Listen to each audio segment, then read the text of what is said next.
김정은이 집권한 지 어느덧 15년이 되어가고 있습니다. 친근함, 웃음, 눈물, 김정은식 감성 정치가 이목을 끌고 있습니다. 밝게 웃거나 아니면 신체 접촉을 해서 대중 친화적인 모습을 보이거나 눈물을 흘리기도 하고요. 저는 좀 놀란 게 파병 전사자 이후의 성환식이 엄청나게 화려하게 진행되더라고요. 그런데 문제는 이때까지 의미 있는 희생은 전쟁 시기. 지금부터 한 70년 전 스토리밖에 없는 거거든요. 6.25 이후. 예.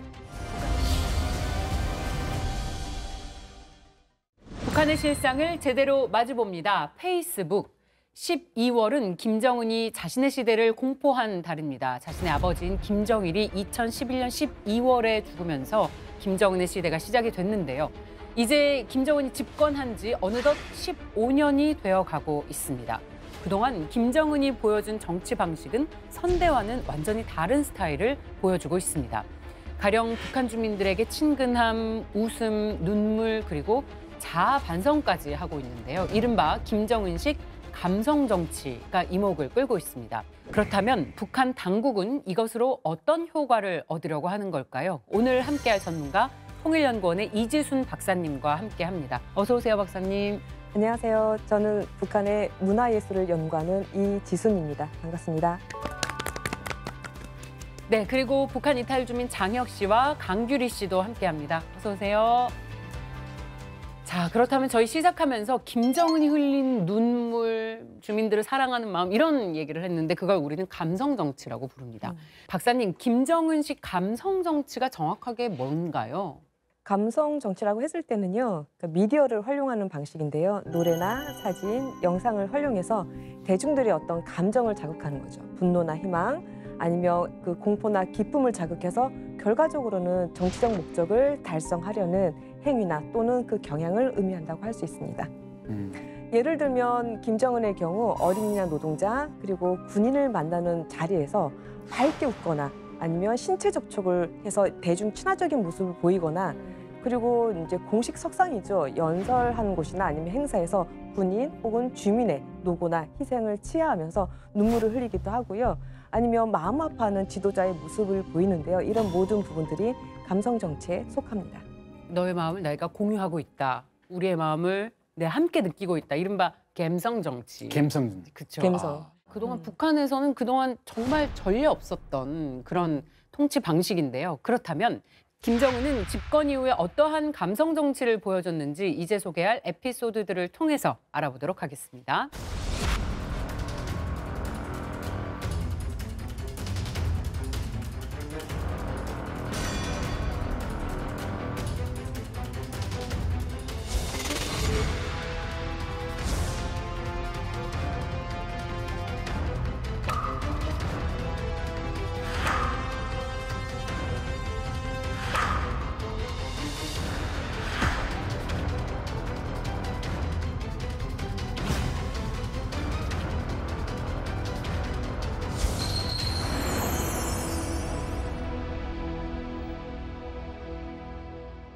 최근 김정은의 이른바 감성 전략이 빛을 발한 사건이 있었습니다. 지난 8월 평양에서 러시아 파병 북한군의 노고를 치하하면서 동시에 파병군 유가족에 대한 위로 행사가 열렸습니다. 파병부대 장병들에게 영웅 칭호 그리고 훈장, 메달을 수여했고요. 그리고 김정은이 직접 격려했습니다. 유가족들을 초청해서 슬픔을 나누면서 위로하기도 했고 희생된 군인으로 추정이 되는 사진을 어루만지면서 엄청난 눈물을 흘렸고요. 파병과 유가족들을 위한 대대적인 보훈 행사를 보고 북한에서 오신 두 분은 어떤 느낌을 받으셨는지 궁금합니다. 사실 저는 그 뉴스를 보고 상당히 황당했죠. 황당했다. 예. 러시아에 파병을 안 했으면 죽을 일이 없는 군인들을 자기가 보내놓고 지켜주지 못해 미안하다. 이러면서 막 눈물을 흘리니까 저는 정말 악어의 눈물인가? 막 이렇게 이런 생각을 했었는데 문제는 김정은이 북한에 차지하는 위치가 정신적인 지주기 때문에 이런 정신적 지주가 눈물을 흘리면 밑에 사람들이 함께 눈물을 흘린단 말이죠. 그래서 모든 주민들이 그 유가족들이 내 새끼 돌려놔 막 이러면서 북한 체제는 12번도 무너지고 남았어요. 그런데 안 그러고 우리 수령님께서 장군님께서 이렇게 가슴 아파하시니까 너무나도 나는 영광이다. 우리 아들 죽었지만 나는 영광 이렇게 생각하기 때문에 북한 정권이 아직도 유지가 되는 겁니다. 실제 그런 효과가 났군요. 예. 저도 사실 눈물 흘릴 때 깜짝 놀랐어요. 딱 보면 되게 진심인 것 같잖아요. 근데 결과적으로 넣고 봤을 때는 거의 다 가식적인 눈물이잖아요. 북한은 이제 무조건 남자들은 군사복무 하잖아요. 사실 죽어서 돌아오는 일은 없잖아요. 그리고 북한을 위해서 싸운 것도 아니고 러시아 전쟁에 참여해서 말도 안 되게 자식을 잃었으니까 부모의 마음은 진짜 얼마나 아플까요? 그 마음을 조금이라도 달래주지 않는다면 북한 정권에 아마 좀 변화가 생길지도 몰라요. 그 부모들의 마음이 너무 아픔이 커서 그래서 저는 그런 가식적인 모습을 보여줬다고 생각하고 좀 가식적인 눈물일 수도 있다. 네. 저는 좀 놀란 게 파병 전사자 유해 송환식이 엄청나게 화려하게 진행되더라고요. 마치 미군 참전용사들 극진이 대우하는 것처럼 보였는데 이번에 파병 전사자들을 추모하는 기념관 착공식도 있었잖아요. 예. 장혁 씨 생각 궁금합니다. 예. 어떻게 생각하세요? 사실 북한은 이 희생을 굉장히 상징적으로 선전하기 좋아하는 네. 곳입니다. 네. 그래서 맞아요. 북한에서 어떤 수령을 위해서 죽는 거는 영광이라고 이렇게 표현을 하는데요. 인간의 육체적인 삶은 한계가 있지만 네. 정치적 삶은 영원하다. 이런 식으로 하면서 너는 비록 죽어도 너의 이름은 땅 청사와 국가에 영원히 게재되고 이렇게 우리와 함께 간다. 이런 식으로 선전을 하거든요. 국가 위해서 죽으면. 예. 그런데 문제는 이때까지 의미 있는 희생은 전쟁 시기. 지금부터 한 70년 전 스토리밖에 없는 거거든요. 6.25 이후. 예. 그러다 보니까 역사박물관에 가면 맨날 구닥다리적 내가 태어나기 전 이야기를 계속 들려졌는데 이번에 얼마나 좋습니까? 러시아에서 쫙 병사들이 희생이 됐죠. 그럼 이거를 굉장히 선전화해가지고 좋은 에피소드니까 선전을 안 할 이유가 없는 거죠. 네. 그렇군요. 새로운 사례가 생긴 거네요. 예. 전쟁 영웅을 네, 사례화할 수 있는. 안타까운 사례인데요. 그렇죠. 전쟁 어떻게 사례 보면. 만들었다. 그렇죠. 그런 거죠. 그래서 이 지난 8월에 김정은이 보여준 위로와 속죄의 눈물이 바로 김정은이 보여주고 싶어하는 감성 정치의 표변이 아니었나 싶어요. 박사님, 이런 장면들은 어떻게 해석하셨어요? 김정은의 눈물은 사실상 개인의 눈물이 아니죠. 이거는 여러 가지 어떤 그 의미의 층위가 있습니다. 예를 들어서 그 지도자의 어떤 인간적인 면모를 아주 부각해서 유일지배 체제를 공고히 하려는 그 정치적 의미가 사실은 제일 첫 번째 가장 강력한 의미이고요. 이 정치적 의미를 좀 더 세부적으로 보자면 전사자 유가족을 직접 위로하는 것. 이거는 지도자의 책임과 희생을 강조하는 면이 있죠. 두 번째로는 극진한 예우를 보여줌으로써 주민의 불만 그리고 아주 악화된 민심을 그 잠재우는 역할을 하고요. 세 번째로는 이제 러시아의 어떤 군사적 그 연대를 공개적으로 찬양하면서 북한의 기여와 희생을 강조해서 뭔가 얻어낼 것은 얻어내고자 하는 의도가 있습니다. 네. 많은 의미가 담긴 눈물. 그리고 김정은의 눈물은 이런 정치적 의미만 있는 게 아니고 사실은 북한 주민과의 어떤 상호작용에서 사회적 의미도 있습니다. 북한 사회의 어떤 가치관이라든가 윤리관을 어떤 측면에서 보았을 때는 결과적으로는 북한 주민에게 요구하는 사회적 행동 양식 이런 거죠. 이것은 결과적으로는 어떤 집단주의적 연대라든가 수령에 대한 충실성을 사회적인 어떤 도덕이라든가 윤리와 연결하는 부분이 있는데요. 이것도 또 우리가 또 여러 가지 그 의미로 좀 살펴볼 수 있는데 아까 장혁 선생님이 이야기했던 것처럼 영웅적 희생을 강조하는 부분. 이것은 결국은 국가와 수령을 위한 희생, 명령을 충실히 따른다는 의미가 있습니다. 두 번째로는 결과적으로는 이런 죽음과 희생이 그냥 무의미하게 끝나는 게 아니라 국가의 인정을 받고 지도자의 인정을 받고 그리고 집단의 위로를 받는 이런 어떤 그 형태를 만들어 줌으로써 결과적으로는 유가족에게는 의미 없는 죽음이 아니라 자부심을 부여하는 역할을 하고요. 결과적으로는 영웅을 키워낸 인민의 자랑이라는 이런 스토리텔링을 통해서 이렇게 당국에게 하라는 대로 충성을 다하면 결국은 국가가 책임진다는 이런 전체적인 스토리텔링 혹은 메시지를 만들어주는 거죠. 그리고 이게 결국은 이제 눈물이 미디어를 통해 보여지잖아요. 네. 보여준다면 결과적으로 문화적으로 보자면 인민의 어떤 아픔을 함께하는 지도자 이미지를 만들고 이 이미지를 굉장히 어떤 드라마적으로 만드는 거예요. 아주 극적으로 만들어서 이 정서적 공감대를 형성하는 이런 역할을 한다고 볼 수 있습니다. 그렇게 많은 의미들이 담긴 눈물인지 몰랐어요.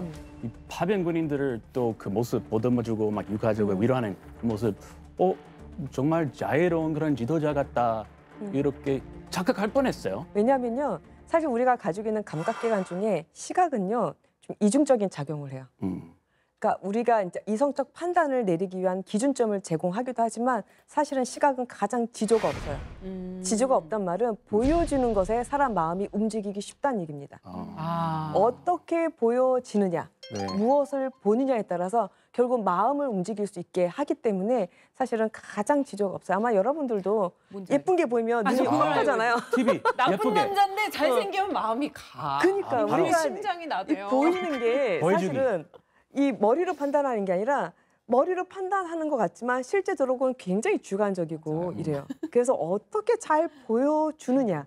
전략적으로 북한이 미디어를 활용해서 이걸 굉장히 잘합니다. 자, 김정은은 특히 집권 초기부터 눈물 흘리는 모습이 자주 포착이 됐습니다.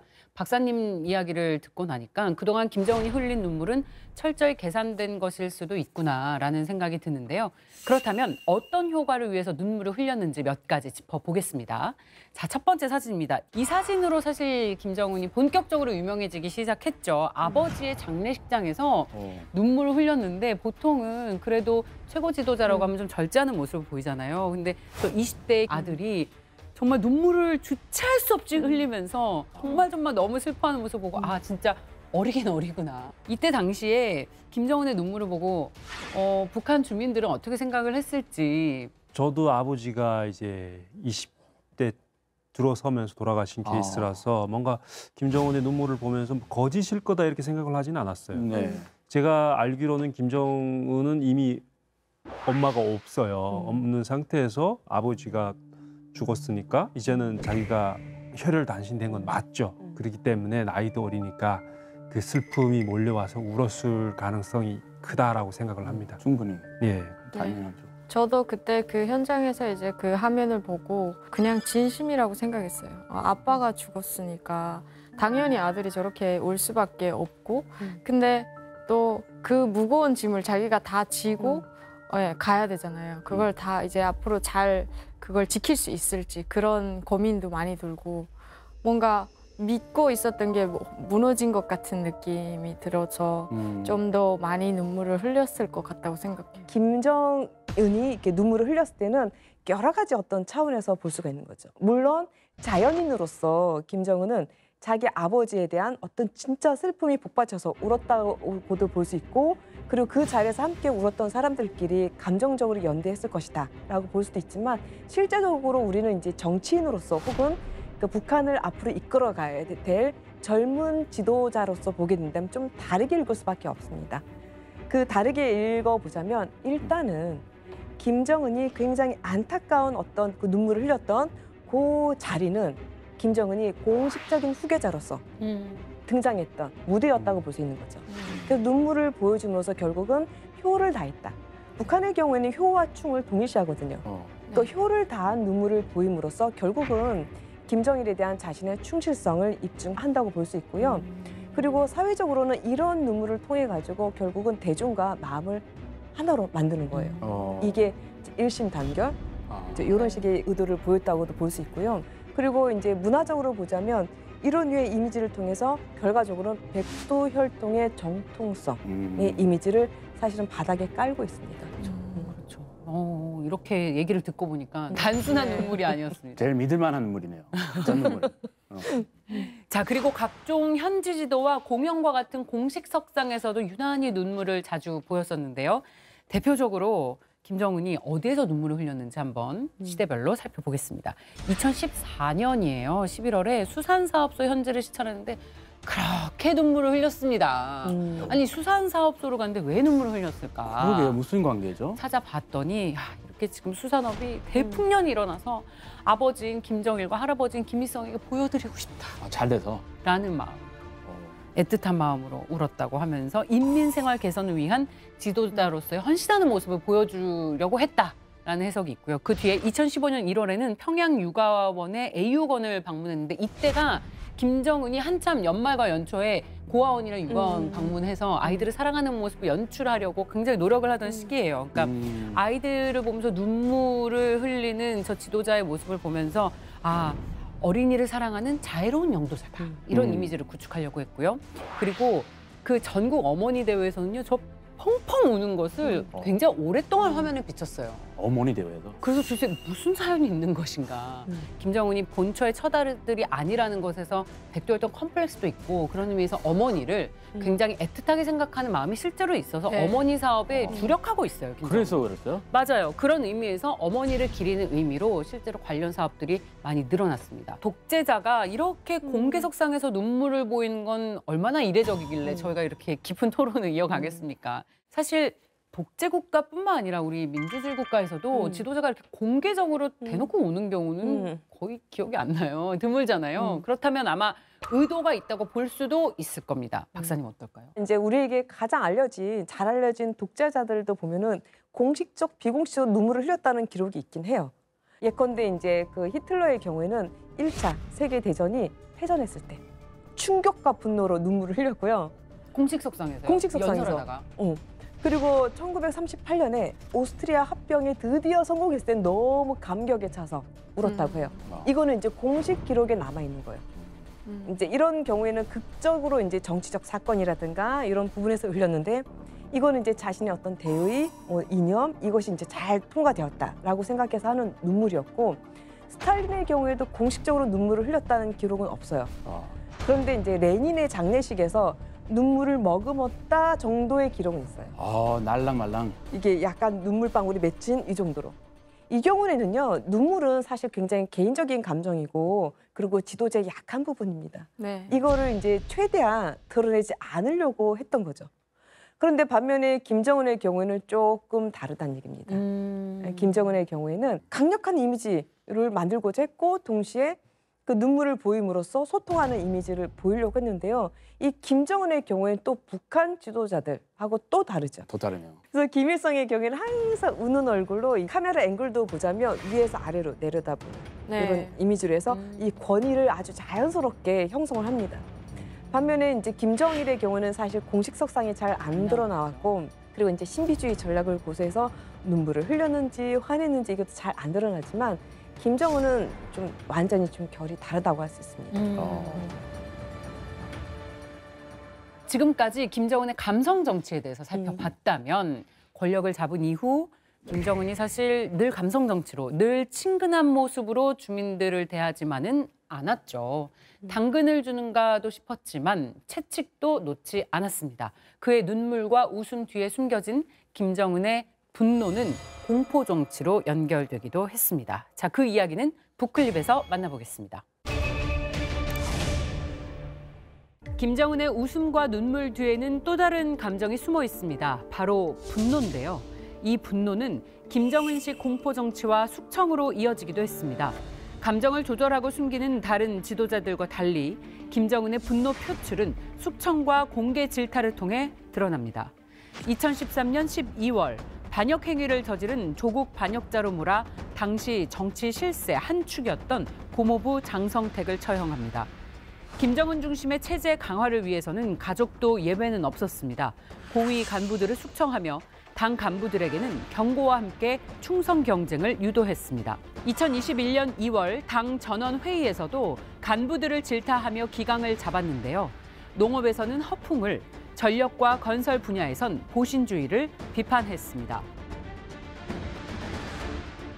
백두산 인근 삼지연시의 개발 현장에서는 사업이 부진하자 경로하면서 직접 처벌까지 지시했는데요. 당 중앙과 정부의 요구와 지시, 경고를 귓등으로도 듣지 않고 있다고 하시면서 이들은 국가와 인민을 위해 복무하려는 관점이 전혀 없고 국가 공무원으로서의 초보적인 도덕과 자격도 없는 덜떼먹은 자들이라고 엄정히 지적하시면서 최근 김정은의 가장 큰 분노를 일으킨 사건은 새 구축함 진수식에서 벌어졌습니다. 구축함 진수 과정에 엄중한 사고가 발생했습니다. 김정은 동지께서는 사고 전 과정을 지켜보시고 이것은 순수 부주의와 무책임성, 비과학적인 경험주의에 인해 산생된 도저히 있을 수도 없고 도저히 용납할 수도 없는 심각한 중대사고이며 범죄적 행위라 된다고 엄중한 평가를 내리셨습니다.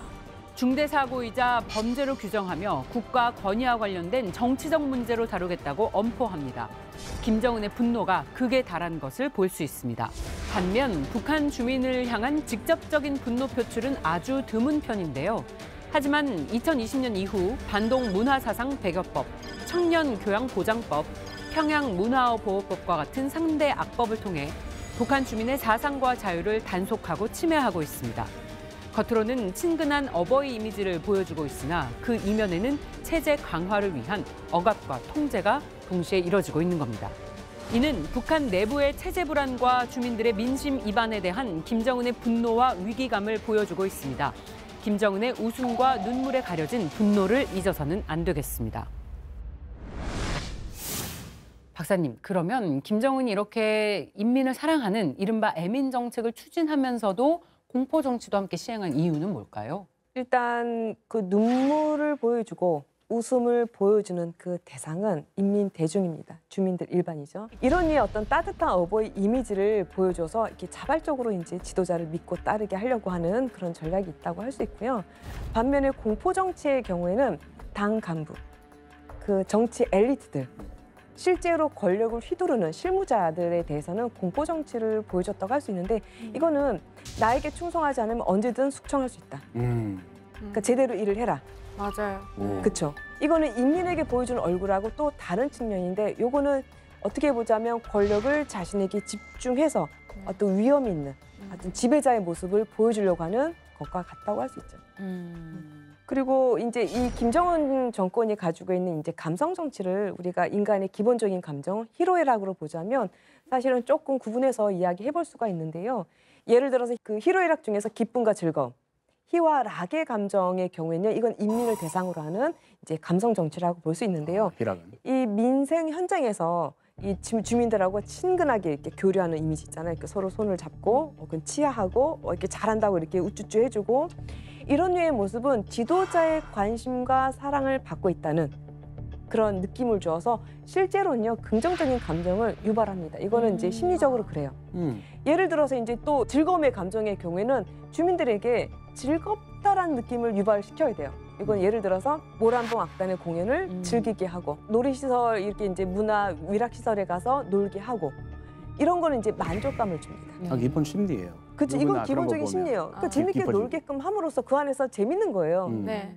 기쁘고 재밌다, 행복하다. 너무 이제 이 김정은이 집권하면서 우리가 너무 재밌게 잘 살고 있다.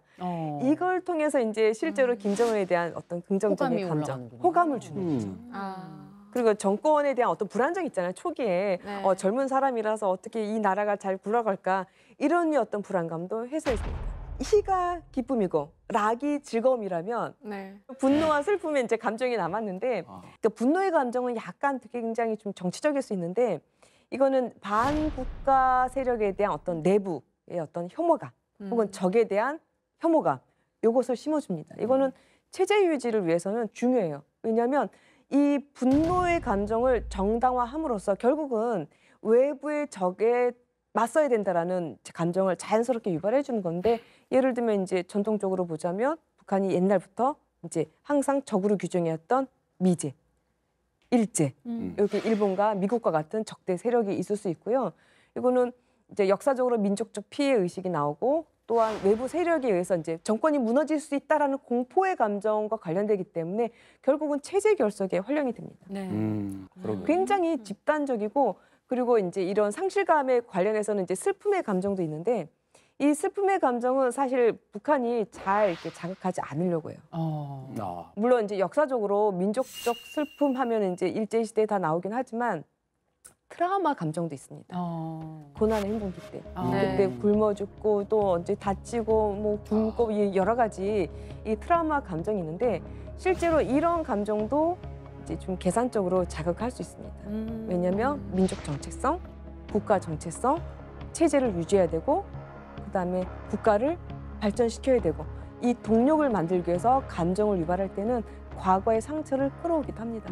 그럼 김정은은 인간의 희노애락을 아주 적절하게 잘 활용하고 있군요. 애민 정치와 공포 정치를 결합해서. 집권 초기부터 지금까지 보여주기식의 전시성 사업들도 꾸준히 나오고 있는데요. 그동안 북한 주민들의 환심을 사기 위해서 김정은이 굉장히 다양한 일들을 벌였잖아요. 박사님이 꼽을 때 어떤 것이 중요하다고 보시나요? 아마 집권 초기에는 그 시각적으로 확인할 수 있는 업적들을 만드는 데 주력을 했습니다. 그래서 2012년에는요. 릉나 인민 유원지를 만들었고 2013년에는 마식령 스키장, 미림 승마장, 그리고 문수 물놀이장 이런 시설들을 만들었고요. 2015년에는 미래 과학저거리, 2017년에는 아마 북한이 제일 자랑스러워하는 곳이 이 려명거리였어요. 이제 고층 살림집이 있는. 그리고 2022년에는 송화거리를 건설했고요. 24년에는 화성 2단계 살림집 완공을 시켰고, 그리고 그 올해에는요 화성 3단계 살림집을 완공했는데 아마 올해 가장 큰 이슈가 원산 갈마 해안 관광지구를 완공한 데 있습니다. 여기서 배웠어요. 그렇죠. 대대적으로 선전하는데 이게 보면은 이제 고층 살림집에다가 이렇게 조명 다 빵빵하게 들어가 있고 거리도 굉장히 화려하거든요. 그러면 물질적으로 굉장히 풍요롭고 그리고 발전된 모습으로 보여주는 거예요. 맞아요. 그렇게 그쵸, 이게. 봤었어요. 저희도 막 건물이 이제 다 꾸려진 다음에 애들이랑 같이 가면서 야 이게 중국 거리 같지 않니? 막 그 평양에서 그런 얘기도 했었어요. 굉장히 멋있잖아요. 네, 멋있었어요. 일단 높은 빌딩들이 있는데 되게 자랑스러운 거죠. 네, 맞아요. 그래서 언제부턴가 이 준공식을 굉장히 화려하게 치르는데 사실 낮이 아니라 이 밤에 준공식을 이제 했어요. 아, 야간에 했군요. 야간에 했어요. 야간은요. 이게 조명을 굉장히 화려하게 쓰면요. 원래 가지고 있던 것보다 훨씬 더 화려하게 보여줍니다. 아, 화려하게 보이기 위해서. 화려하게 보여줘. 희망을 준다. 아니면 이제 미래에 대한 메시지를 낙관적으로 보여준다. 이렇게 좀 만들었다고 볼 수 있는 거죠. 주민들은 불도 없어서 진짜 어두운 방에서 있는데 그렇게 불을 쓰니까 네, 더 화려해 보이고. 화가 나죠, 사실. 북한 주민이면 화가 나면 안 돼. 북한이 이런 네, 화려한 맞아요. 조명 이용해서 이 선전 너무 잘하는 것 같아요. 너무 잘 산다. 화려하게 연출을 하니까 착각하게 돼요. 진짜 잘 사는 곳인가? 북한 주민들은 어떻게 이 새로 등장하는 건물들에 대해서 진심으로 어떻게 생각드세요? 초창기 건설되는 그 시설들 다 이용을 해봤었는데 먼저 그 문수 물놀이장 이야기를 해보려면 입장권이 성인 기준으로 12,000원인지 13,000원인지 됐었고 사실 평양에 사는 사람들한테 그 돈이 그렇게까지 큰 돈은 아니에요. 맞아요. 근데 여기까지는 네. 어느 정도 배려다 이런 느낌이거든요. 그 돈을 내고 워터파크에 가서 하루 종일 놀 수 있으니까. 저렴하다. 근데 문제는 그 주변에 있는 편의시설들이 엄청 비싸요. 막 100만 원 넘어가는 식대만 그렇게 나가는 곳도 있고 호텔 같은 북한 앞에로. 예, 그러다 보니까 평양 사람들 중에도 굉장히 가난한 사람들이 많단 말이에요. 그러니까 얘네는 점심 도시락 사들고 와서 그 물놀이장 국정으로 운영이 되는 그 부분만 그 체리 토핑 하듯이 딱 이용하고 나머지는 못 이용하는 거죠. 그래서 모두가 그렇게 즐겁고 유쾌하게 놀기에는 분명히 자금적인 부담도 있고 공평한 시스템은 아니죠. 그러면 이런 그 고가의 유흥시설이 필요 없냐? 이렇게 질문을 주신다면 그래도 필요는 있을 것 같아요. 필요는 있어요. 예, 소수의 권력자가 그 북한의 어떤 권력을 다 가지고 있는 권력자들은 소득이 엄청나단 말이죠. 근데 이 사람들은 돈 쓸 곳이 없어요. 그 사람들을 위한 맞춤 어떤 서비스 시설이 없는데 그래도 이렇게 비싼 것들이 생기면서 얘네가 가서 식당에 가서 1,000불도 써주고 뭐 써주면 밑에 사람들이 그래도 그 돈을 가지고 경제가 조금 굴러가는 그런 공정적인 면도 조금 있다고 생각을 합니다. 맞아요. 네. 평양이 특히나 빈부격차가 굉장히 큰 도시라고 예, 하던데 맞습니다. 장혁 씨 증언을 들으니까 더 와닿네요. 네. 빵과 장비라는 말이 있죠. 인간이 살아가는 데 있어서 필요한 거는 빵, 네. 필수적이지만 장미도 필요하다. 장미? 이 장미의 역할이 문화거든요. 어. 예술을 향유한다든가 놀이시설 가서 어떤 그 즐긴다든가. 그 김정은이 집권 초기에 했던 이런 여러 가지 문화시설들은 물론 체제 유지에 필요한 굉장히 일부 특정 주민들이 좀 많이 편의 시설을 활용하는 이런 측면은 분명히 있었을 것이고요. 그럼에도 불구하고 이런 문화적인 향유는 굉장히 중요하게 취급되었다라는 의미가 있습니다. 물론 이제 북한도 인민생활 향상을 위한 아주 위대한 성과 이렇게 선전을 하잖아요. 이건 물론 이제 정치적으로 이제 그 자신들이 설명한 이런 어떤 선전 의미가 맞기도 하고 그리고 어느 정도 어떤 계층적 차이를 사실 가시적으로 보여주는 그런 시설이었다는 것도 있지만 아마 그래서 굉장히 복합적으로 중의적인 의미가 있는 곳이 아닌가라는 생각이 들어요. 북한의 3대 지도자들이 정책 선정과 주민들 세뇌를 위해서 공통적으로 이용한 게 있습니다. 바로 음악. 음악입니다. 네, 김정일 시대에는 음악 정치라는 용어가 등장했을 정도로 체제 선전에 음악이 차지하는 비중이 상당히 높기도 했습니다. 자, 그렇다면 박사님, 김정은 시기에도 이런 음악이나 예술 분야를 어떻게 활용했는지 궁금합니다. 김정은의 감성 정치는 굉장히 다양한 수단과 방법을 동원했고요. 집권 초기에는 자신이 가장 광범위하게 쓸 수 있는 영역이 사실은 음악이었어요. 왜냐하면 아버지였던 김정일이 음악 정치를 했기 때문에 제일 손쉽게 가져다 쓸 수 있는 게 이미 이제 그 토대를 만든 그 음악 정치였던 거죠. 배운 게 있으니까. 그렇죠. 그리고 음악은요, 이성으로 판단하는 부분이 아니에요. 그러니까 아까 시각은 약간 이성하고 그다음에 어떤 기조 없는 그런 어떤 마음이 바뀌는 요게 이제 복합되어 있다면 그 음악의 경우는 바로 이게 귀로 들어와서 바로 마음으로 갑니다. 감정 바로 때리죠. 그렇죠. 그렇기 때문에 이제 김정은이 집권 초기에 가장 많이 활용했던 게 음악이었고요. 이 음악이라는 것이 단지 음만 듣는 게 아니잖아요. 네. 노래를 부르기 때문에 이 가사가 굉장히 중요했습니다. 가사. 네. 아마 대표적인 게 이제 김정은이 후계자 시절에 이제 만들어서 이게 전국적으로 유포했다고 했던 발걸음이라는 노래가 있는데요. 이게 이제 발걸음 가사를 보면요, 척척척척이라는 가사가 계속 반복되고 있고 실제로 노래가 되게 행진곡풍이에요. 듣다 보면 되게 신나요. 신나면 안 되는데. 척척척척 발걸음 우리 진대장 발걸음 이거에 정깃거리며 앞으로 척척척 거의 외울 정도. 외웁니다. 그래서 이제 이런 류의 음악을 배우고 부르고 하다 보면요, 이게 이제 김정은에 대한 찬양가라는 걸 분명히 알지만 실제로 이제 감정적으로 지금 동화가 되면서 이게 자연스럽게 맞아 척척척척 소리와 함께 미래로 가야지 그런 의도가 있다는 거죠. 그 발걸음 노래를 통해서 그 달콤한 효과를 봤으니까 집권 이후에도 김정은이 계속 이용하고 싶어 할 것 같아요. 이 정치 선전으로. 굉장히 집중적으로 선전을 했던 게 2012년과 13년에 정말로 김정은의 통치 방식이 음악 정치인가라는 착각을 줄 정도로 엄청나게 많은 새로운 노래들을 굉장히 많이 빨리 발표를 하고 보급을 했습니다.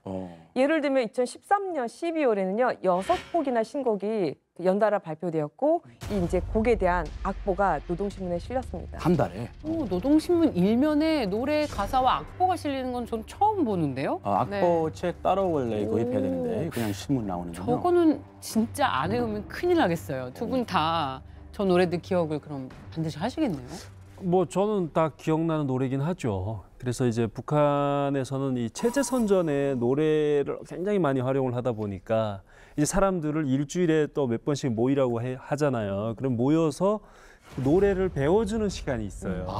그 새 노래 보급 시간이라는 게 있는데 그러면 거기서는 뭐 머리 벗겨진 할아버지부터 시작해서 젊은 애들까지 같이 앉아서 합창을 부르고 조금 그 좀 예쁜 여성이 앞에 나와서 노래를 떼주고 그럼 다 같이 부르는 그런 시간이 있어요. 생각만 해도 웃기는 시간인데 많이 기대됐던 시간이에요? 아니 뭐 그런 시간에 뭔가 이렇게 이상한 감정을 느끼진 않아요. 좀 지루한 시간인데 근데 문제는 어쨌든 부르다 보면 또 그 노래라는 것을 이렇게 옆에서 계속 부르기 때문에 알 수밖에 없는 구조긴 해요. 그래서 뭐 노동신문 일면에 노래가 나오는 것 자체를 이상하게 받아들이는 것 같긴 않거든요. 네. 일상이에요. 저는 한국 노래를 좋아했거든요. 북한에서부터. 그래서 북한의 이제 체제 노래 되게 싫어했어요. 특히나 그이 없이 못 살아. 제일 싫어하는 노래인데 그이. 말도 안 돼요. 그이 없이 제가 왜 못 살아요? 제 남자친구도 아니잖아요. 그러고 오기 전에도 방송이 계속 올려요, 북한에는. 그때 첫 시작에 노래를 시작해요. 가리라 백두산이라는 노래가 나왔었거든요. 그때 제가 평양에 있을 때인데 노래 되게 좋다. 약간 한국식 느낌? 남조선 느낌이 난다고 되게 좋아했어요.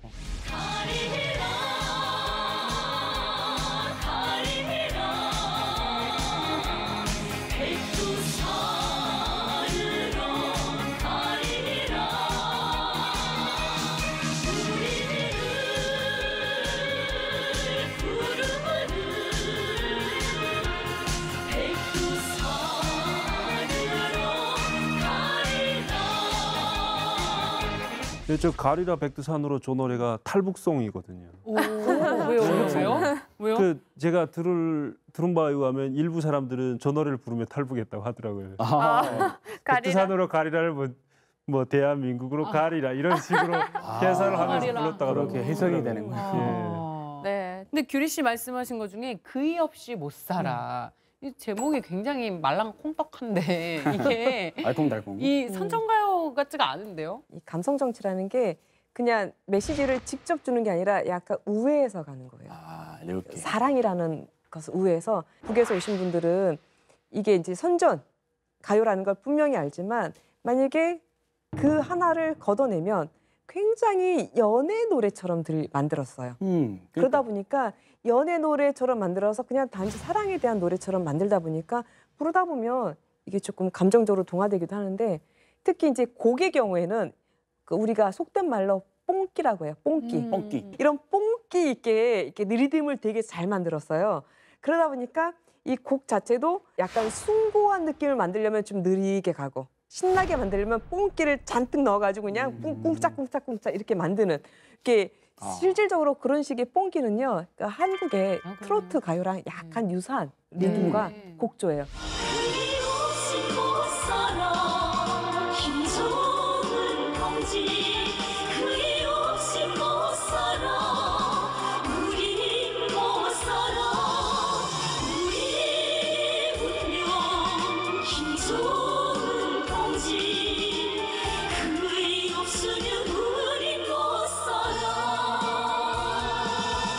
기본 음악 장치를 잘 활용하고 있네요. 그렇죠. 굉장히 잘 활용했죠.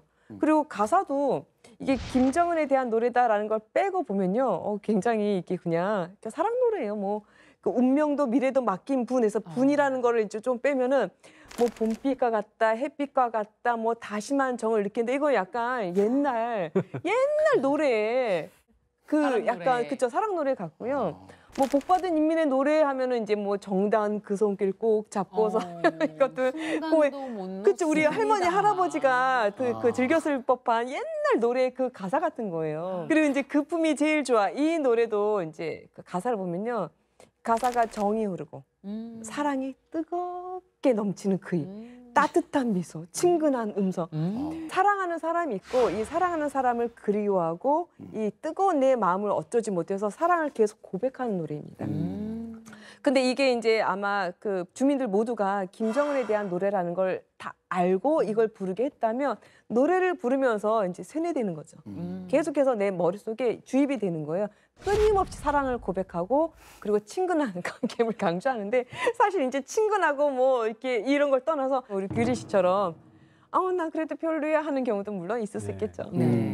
북한 정권이 저는 뭐 그 염치 없다고 생각하거든요. 염치 없다고? 예. 맞아요. 그러니까 권력을 잡은 손에서 끝내야 되는데 아빠 엄마 자리까지 탐내고 더 나가서 연인 자리까지 탐내는 맞아요. 거. 우리 생활을 다 지배하겠다는 거예요. 뻔뻔하다. 예, 거의 그거 빼고 옛날에는 정말 옛날에는 뭐 그래도 휘파람이라든가 네. 사상을 싹 걷어낸 노래가 한두 곡 정도는 있었어요. 맞아요. 그런데 이제는 어린 아이들이 부를 노래도 없어요. 들으게 그거밖에 예. 그래서 애들이 저 아까 말씀해주신 뭐 가리라 백두산으로 가 이거 성인도 부르기 좀 힘들거든요 노래가. 그런데 애들도 그런 노래를 불러야 돼요. 자, 김정은은 집권 초기부터 직접 연설문을 낭독하고 또 신년사를 발표하고 있죠. 북한 주민들에게 최고 지도자의 뜻이 담긴 말을 전달하는 행위를 아주 중요하게 생각하고 있습니다. 이게 사실 선대인 김정일 때는 거의 없었던 일이기도 하고 해서 김정은이 직접 연설하는 것이 김정은 정치의 가장 큰 특징 중에 하나인데 김정은의 연설문 내용 또한 의미가 남다를 것 같습니다. 박사님 어떨까요? 저는 김정은의 연설 중에서 주목할 만한 부분이 있다라고 하는 부분을 한 이제 2가지 정도 꼽을 수 있는데요. 첫 번째는 2017년 신년사에서 김정은이 이제 그 당시에 뭐 동방 핵강국, 군사 강국을 선언을 했지만 이례적으로 이 감성 정치의 측면을 좀 보여줬습니다. 신년사에서 언제나 마음뿐이고 능력이 따라주지 못하는 안타까움이 있다. 이제 이런 식의 약간 자책을 하고요. 그리고 나서서 더 많은 일을 했어야 되는데 라는 어떤 자기 비판도 보여주는 거예요. 기존하고 전혀 다르죠. 반성하는 모습. 반성하는 거예요. 그러니까 내가 능력이 부족하다. 미안하다. 그리고 이제 이런 겸손한 모습은 과거의 어떤 지도자의 강력한 모습하고는 조금 다르면서 동시에 애민 지도자의 모습을 좀 극대화하는 이런 언사라고 할 수 있고요. 그리고 이제 어떤 주민의 어떤 고통을 직접적으로 해소해주지 못하지만 이 곤경을 내가 알고 있다. 인정한 느낌도 줌으로써 심리적 위안을 주는 효과가 있습니다. 그리고 이제 요 2017년 이 신년사에서 또 뭐라 얘기했냐면 내가 인민의 참된 충복, 충실한 심부름꾼이 이제 될 거다 이렇게 이제 선언을 했는데요. 이거는 이제 그 지도자가 최고 지도자가 인민을 섬기는 자라고 선언함으로써 실제로는요 간부를 겨냥한 말이라고 할 수 있습니다. 간부를 겨냥해서 최고 지도자인 나도 인민을 섬기는 충복으로 자처하는데 너희들 간부들도 조심해라. 이렇게 이제 고도로 설계된 말이라고 할 수 있습니다. 북한 지도자가 미안하다 이런 말 할 줄 몰랐네요. 장혁 씨 이때 신년사 혹시 기억나세요? 예, 신년사는 해마다 이제 그 연례 행사고 그리고 신년사의 내용을 가지고 대학생들 같은 경우에는 이제 그 학습 같은 걸 해요. 뭐 꿈보다 해몽이라는 식으로 원수님께서 이렇게 말했는데 여기 기본 의미는 이거일 거야. 뭐 이런 학습을 하거든요. 자기들끼리 분석하는군요. 예. 근데 이제 그 아까 말씀하신 것처럼 뭐 미안하다, 무슨 내가 능력이 따라주지 못했다 이런 문구들이 나오잖아요. 그러니까 지도자는 북한에서 어버이 같은 존재인데 옛날에는 어버이가 뭐 자기가 슈퍼맨이니까 내 하라는 대로 해 이건데 권위적이죠. 요즘 와서는 뭐 아들 아빠가 뭐 미안해 돈 뭐 힘이 없어서 뭐 마음뿐이야 그러니까 태세 전환을 하는 거죠. 네, 계속 그렇게 아무것도 안 해주면서 땡땡거리면 다 사람들이 등을 돌릴 텐데 마음은 진심이었다. 나는 뻘짓을 많이 했지만 사실 너를 위해서 했다. 이런 식으로 태세 전환을 하니까 이것도 얄밉지만 어떻게 손절하기가 어려운 포지션을 취하는 거란 말이죠. 그래서 저는 이렇게 얘기를 하는 게 결국에는 그만큼 체제가 위태롭고 자기가 일을 잘 못한다는 걸 알기 때문에 하는 거라고 생각하거든요. 물론 아직도 체제에 대한 어떤 신념이 있는 사람들한테는 엄청 뭐 뜨겁게 다가오겠지만 저기 규리 씨처럼 마음이 떠난 사람들한테는 그렇게 임팩트가 없는 말이지 않을까라고 생각을 합니다. 자, 그렇다면 두 번째 중요한 연설은 뭘 꼽으세요? 두 번째로 꼽을 수 있는 이제 그 중요한 연설은 2020년 10월 10일에 조선노동당 창건 75주년 기념 연설이었는데요. 이 시기는 사실은 북한이 가장 어려웠던 시기입니다. 코로나19, 대북 제재, 그리고 국경 봉쇄 때문에 민생이 굉장히 악화된 시기였죠. 많이 어려웠네요. 그렇죠. 굉장히 힘들었던 거예요. 약도 없지, 그다음에 어떻게 대처해야 할 수도 없지, 식량은 부족하지, 그다음에 국경은 막아서 어떤 이제 국경으로 들어왔던 모든 물자도 중단되었지. 그러다 보니까 실제로 주민들의 어떤 삶에 직접적으로 타격을 주었습니다. 그리고 이 직접적인 타격은요, 주민들에게 이제 깊은 좌절과 불만을 주고 있었고, 그걸 김정은이 알고 있었을 겁니다. 그래서 그 20년 이제 이 그 연설에서 뭐라 얘기했냐면 인민이 나를 믿었으나 기대에 부응 못해 미안하다. 그리고 고맙다. 아니 드라마 제목 같잖아요. 미안하다. 네. 미안하다. 고맙다. 그 수영자라는. 네, 그렇죠. 호주. 이런 어떤 표현은 사실 모순적이잖아요. 미안하다. 그리고 고맙다.